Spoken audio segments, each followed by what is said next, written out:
I think it's gonna rain. Do you think it's gonna rain hard? We're supposed to have some severe storms. Oh, that's gonna be sad. Yes, it is.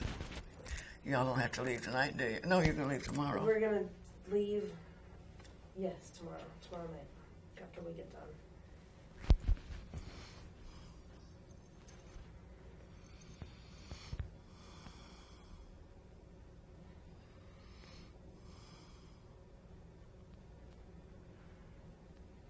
All right, we're good. Okay.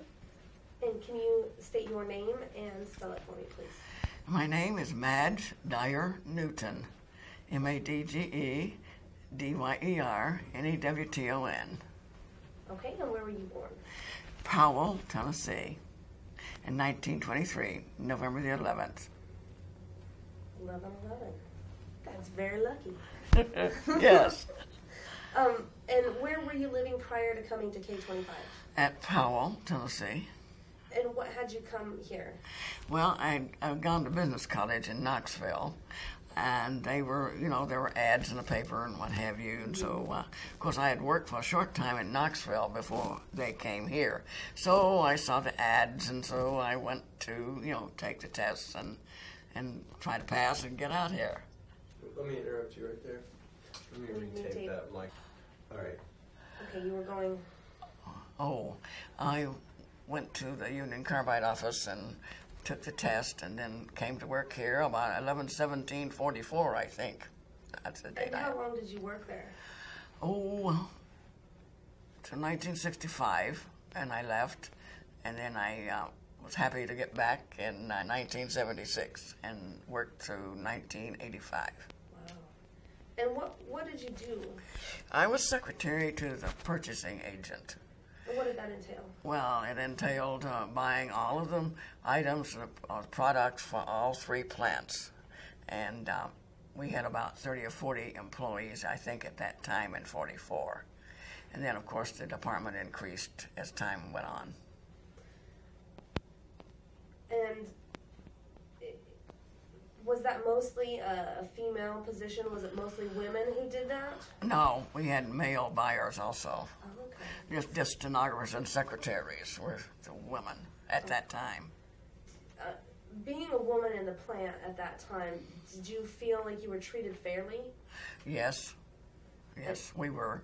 And as far as wages go, did you feel that was fair? Sure, because we didn't know any better, really, at that time. We were very young. Everybody that came out here were 18 and 20, so, that's like a first job for many people, it was. Right, yeah. Right. What were your working conditions like, the physical conditions? Oh, well, you mean about the dorms or anything like that? Or, yeah. Oh, well, first we lived in dorms. I lived in a dorm on top of the hill where the garden apartments are now. And then we had to walk down the wooden sidewalks down to the cafeteria or down to get a bus and things like that. And then, of course, the conditions at the plant were fine, crowded because we had so many people coming in, and all the time they were hiring people right and left, maybe like 125 a day, and things like that. So, how many people would you say that there were here at the plant in Oak Ridge? At one time, it was supposed to have been about 76,000. Wow. So it was crowded, and you would go to the canteen for breaks to get whatever, Cokes, juice or whatever they had at that time. And everybody stood in line for cigarettes and soap and things like that at that time, too. Like Tide washing powders and stuff. That was at different places, though, not at the plant. You just stood in line for cigarettes and whatever there. I heard that there was lines if you had a car. There were long, long lines. Well, no, not many people had a car at that time because during the war and, no gas, no tires. Things like that. And could you describe the surroundings, the Oak Ridge, and what it was like?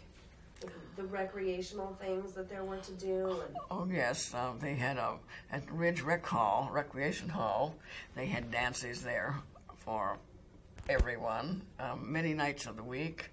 And Bill Pollock did his recording. He had records that he played, and he did a very good job. Hang on a second, we're losing a light here. Yeah.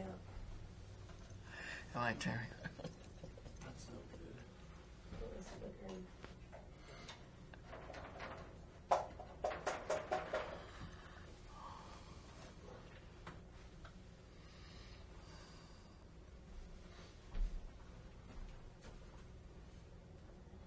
Alright, let's go on. Okay. So he was very famous, really, here because he provided music for weddings, dances, and things like that for many, many years. You said weddings. Were there a lot of weddings? That Yes, happened? many, many weddings at the chapel on the hill. Did a lot of people attend the chapel on the hill?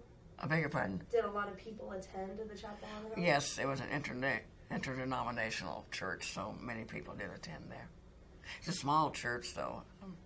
But I've seen some pictures of it. It's really pretty. Uh-huh. It's been well taken care of. Yes, it has. We had several theaters, downtown, and different places, and everybody bowled. They had many bowling alleys, so we bowled and danced and worked. Did a lot of overtime. We did a lot of overtime at that time. In the very beginning. Yeah, right. And when you first saw K-25, what did you think? I just went to K-1001, the ad building, and of course I just saw a few buildings because the plant, was out, and it was just tremendous. And what are your most vivid recollections about the time that you spent in Oak Ridge? Meeting many different people and keeping in contact with several of them and things like that. We had many interesting buyer clients that we saw, that would come here that we bought from, our suppliers or what have you. That was nice meeting a lot of them from different parts of the country. Do you have any recollections of interactions that you had with particularly interesting people? Well, not right now. I can't think of anyone. Did you have, when you were doing your buying and working with the vendors and things like that, did you have any experiences that were memorable? Things that happened that stuck with you? Well, it was, very important at that time, and we had different people from different parts of the country, and it was nice meeting them, but I can't think of anything that was that important. We bought all the coal, for the plant. We had coal suppliers here, and of course many scientists, and we didn't meet them. They were in the lab. A lot of them works in the lab, and and at other parts of the plants. And when you would buy things, how would they get shipped in?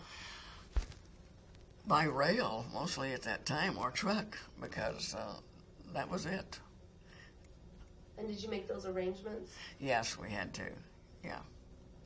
And was it difficult buying things, not being able to say what they're for? Did you find any problems? No, we didn't have any problem because we had a AA priority or something like that, a top-notch priority. So we got anything that we needed. Oh, so that's how you guys worked around. Right. Very good. What did you like the most about your working experience? Well, it was just working with many people and meeting many people. You had mentioned on the phone with me about riding bicycles. Oh, they did in the big the big K-25 building, but I was never there, So I couldn't have done that. What did you like the least about being there? I don't know, really. All the mud, the rain and the mud. It does things to your shoes. Yes, it did. Did you have any problems with the fact that it was so secret? Did you have any communication problems? No, we didn't. For a long time we didn't, and then later we did get into some, classified contracts, but we didn't have a problem with that either. How did you handle classified contracts? Well, they were typed up and just kept in classified files, and then the room had a monitor. We had guards on at night, and when we were in town site, and there was no problem there. Were there special people that were assigned to do the classified things that had special clearance? Yes, we had to have special clearance. Okay. Q, and I think that's about it. Or I don't Q clearance really. Q I don't think clearance. you had to have top secret or anything like that. What was the one underneath Q? What? The clearance underneath Q. There's Q clearance is. I don't remember now. Okay. Sorry. That's okay. No, that's all right. Uh-huh. And did you get married while you were there? No, not for a long time. Okay. Uh-huh. Did you have family outside of Oak Ridge? Yes, my family lived at Powell. Okay. How did you communicate with them?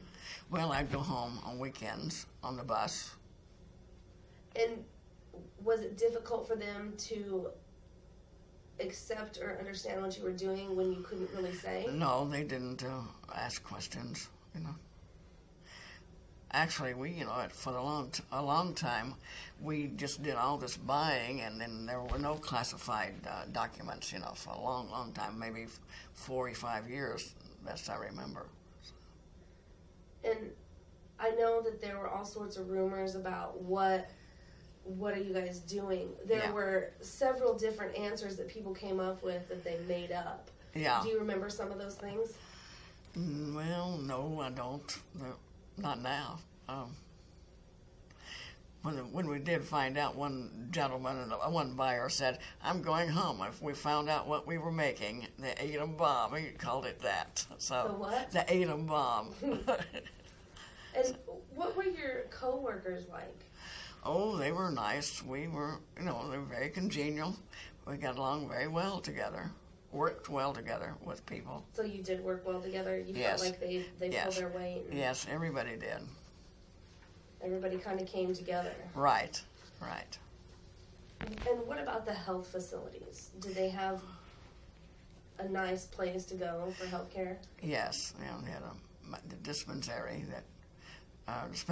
that you went to, the medical, what do they call it, medical building, yeah. It was close to the cafeteria, I think. They had about 5 or 6 buildings in a row there, from the ad building on down. And what services did they provide? I really don't know, other than physicals, and people had to have a physical as they came in, things like that, and annual physicals after a while. I don't remember in the beginning, but maybe they were. I came at 44. That's a long time ago. Well, so since you probably weren't hurt on the job then.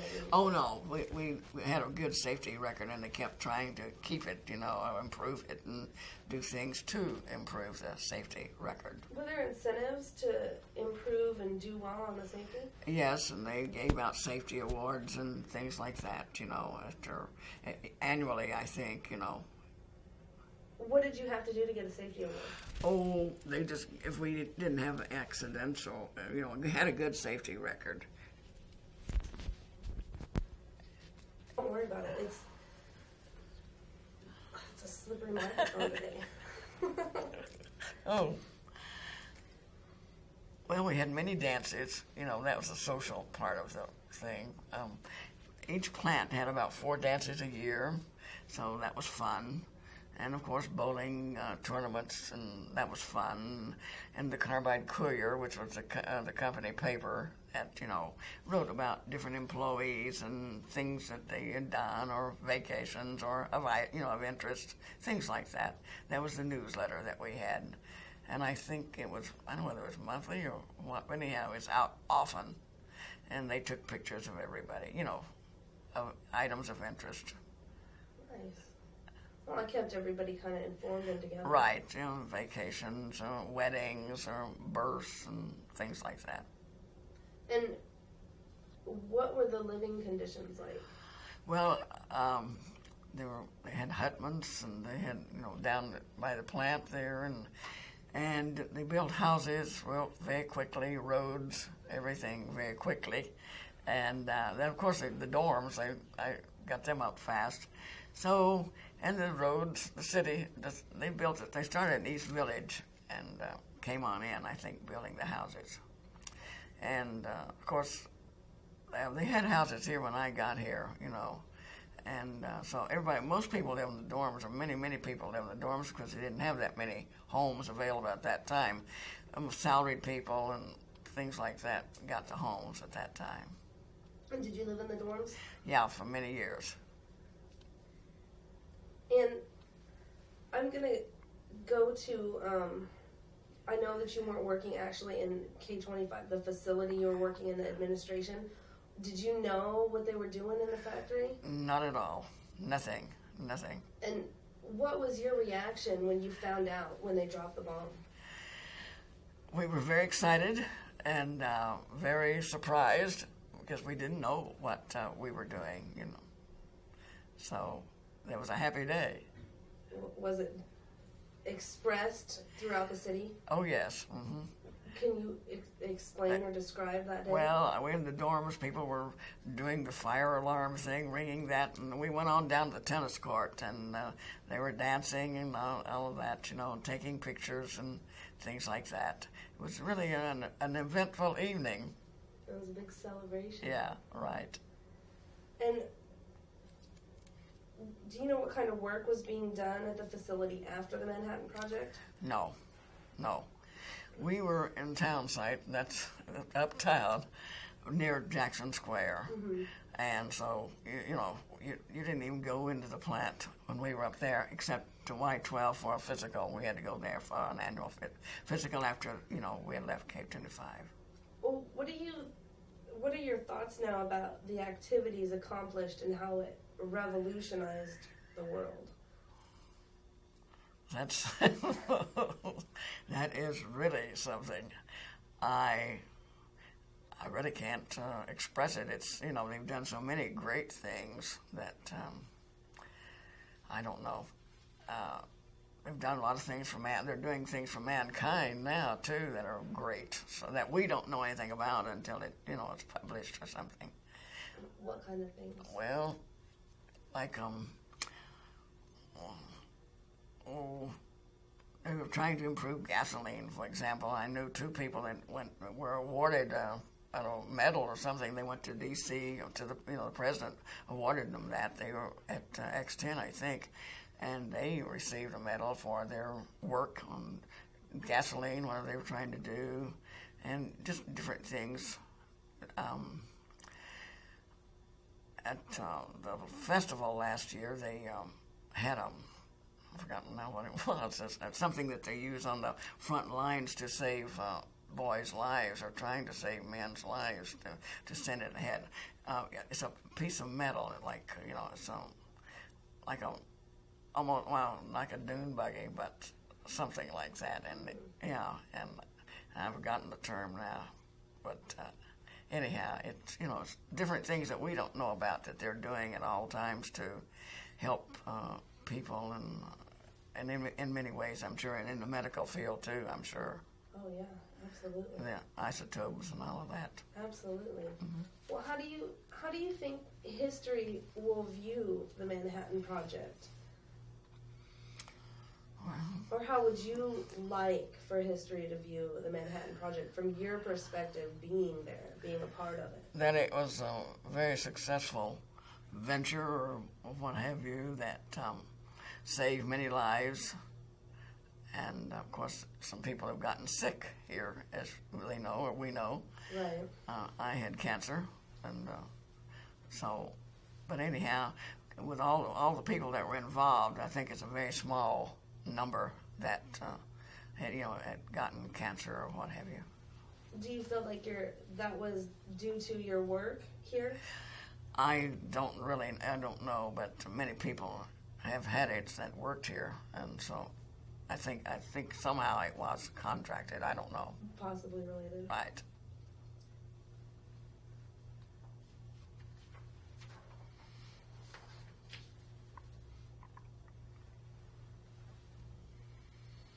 We spoke about women and how they were treated, mm-hmm. and their job titles. Mm-hmm. there was also minorities that were there. Were there any minorities where you were at? No, not for many, many years. Many years, at least 20 or 25. Wow. A long time, anyhow. That is quite a while. Yes. Did you have access to working with any minorities? And Yes. if you did, do you feel like they were treated? Yes, as far as I know, they were. They were treated fairly? Right, they were.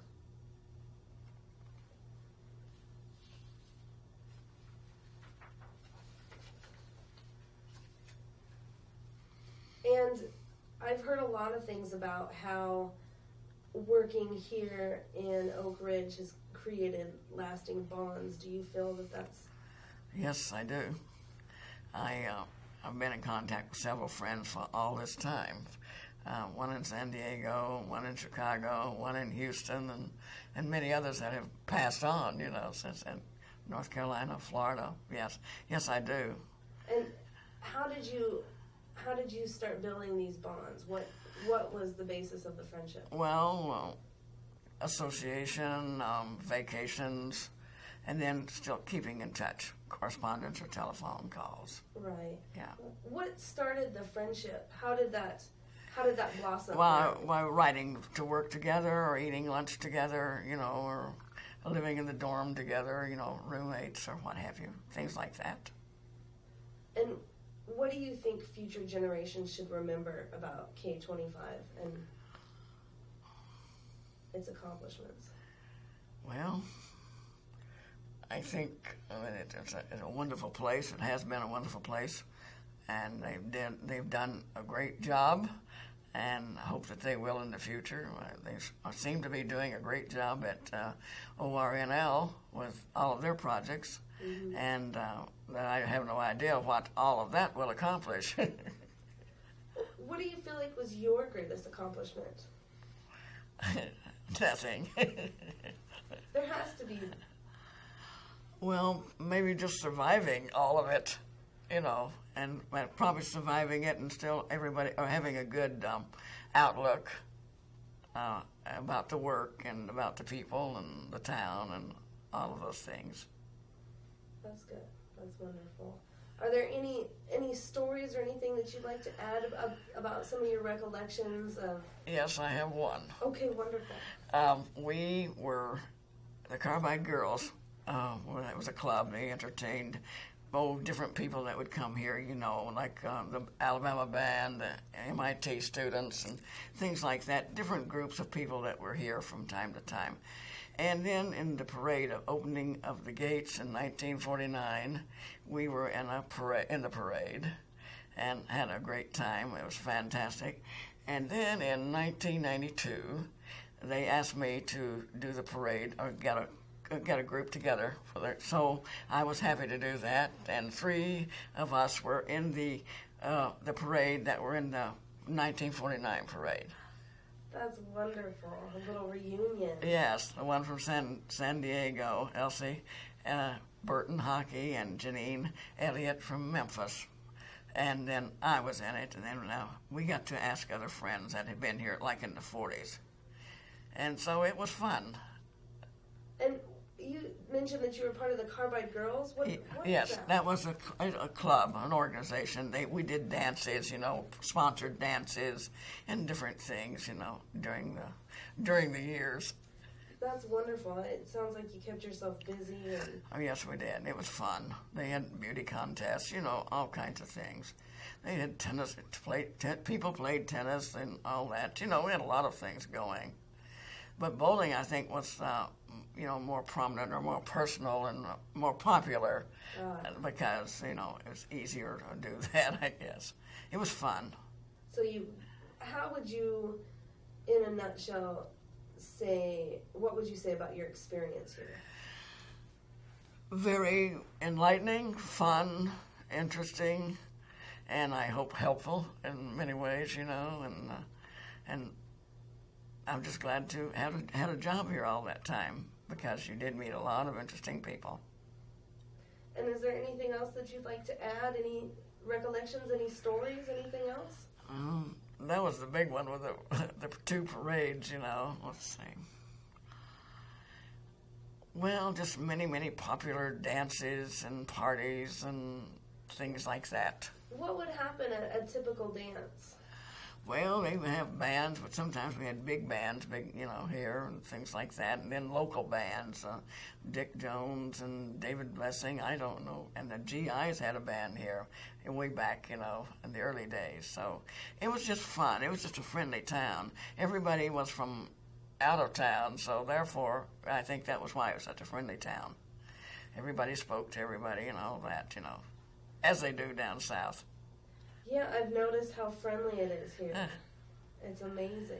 I think they've continued that legacy. Yeah, well, that's good. It's wonderful. Yeah. I think that's it, unless you have any more stories that you'd like to add. You had some stuff. Do you want to look at that? Well, just dances and things like that. Well, and, well, look, nothing that important, really. No, here, I would like to hear as much as you've got. Here is whether you deem it important or not. Here is this picture. Oh, we'll get a still picture. We'll get a picture. Okay, that'll be fun. And here is, I did have a carbide courier of, and here's the 1992 one. My goodness. And I had a carbide courier that they celebrated the 6th anniversary of carbide, and I thought that might be interesting, but I don't really know. Let me see. If I'm bothering you or anything here, bowling pictures. No.